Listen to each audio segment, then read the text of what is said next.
Alright, morning folks. I just got this delivered today. Quad lock cycling bike mount for an iPhone. So I've got the 7 Plus here.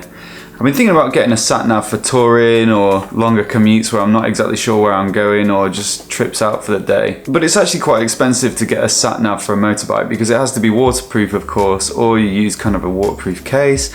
And I was looking at the battery life on some of the regular sat navs and it wasn't great. So I think that iPhone is a great solution, but it's just a question of how to mount it. And this is a really rated cycling mount, so I'm hoping I can just adapt it to the bars on my Kawasaki, and I've seen a few videos on YouTube of people doing it as well, so I think it should be easy enough. So I'm going to take a look inside the box first, then I'm going to fit it to the bike and give you my thoughts. You can pick them up for about 40 quid on eBay, so it's not the cheapest mount, but also if you're going to put a really expensive smartphone onto your bars, you probably want something fairly robust to hold it in place. So that's why I think it's probably worth spending a little bit more on this kind of thing. And I guess the last thing to point out is that it does come with a little rain cover, but the reason that this is a fairly okay solution for iPhone 7 is because this version of the iPhone is actually waterproof or water resistant. So perhaps if you're doing a lot of winter riding or you live somewhere pretty wet, a proper sat nav might be a better solution, or a really good waterproof case.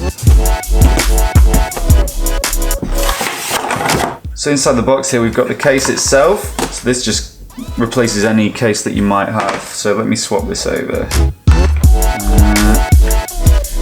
Okay, there we go, that's the quad lock case. It's pretty fine in its own right, to be honest. It's not such a bad one, it's fairly slim. It's got the mounting on the back, so that stands out a little bit, and it's not particularly attractive, I guess, if you care about that kind of thing, but generally it's not too bad. It's got a little bit of padding on the back inside, but not bad.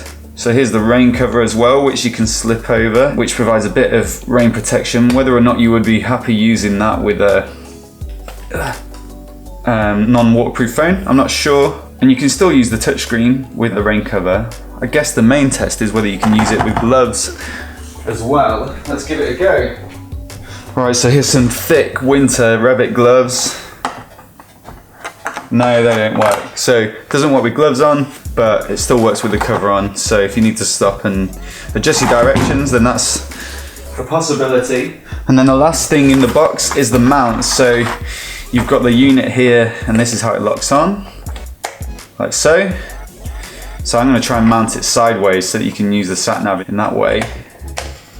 And then all you do is mount this to your bars with either these rubber bands, or you can use zip ties for something a bit more permanent, I suppose. I'll give it a go in a minute and then show you how I get on.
Just got in from a little test ride with the quad lock mount.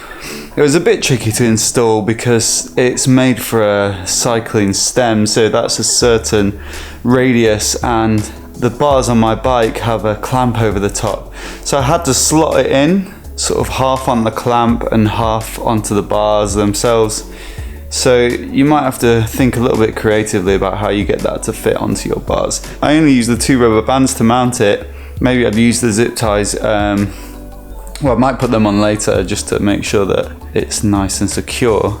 but it held pretty solid. I went over some slightly bumpy roads on a short ride and there was no problem really. It doesn't bounce around at all, it doesn't vibrate or anything like that. It's held nice and tight in there. The only thing that's a bit of a pain is I can't quite figure out a way to lock the iPhone into landscape mode. When you do the orientation lock, it just puts it into portrait. So I didn't have any problems with it twisting around, but I certainly know that, you know, let's say you were cornering and the bike was leaned over a little bit, you don't want it to go into portrait mode and then start flicking in between. So I'll have to Google that and see if there's any way around that.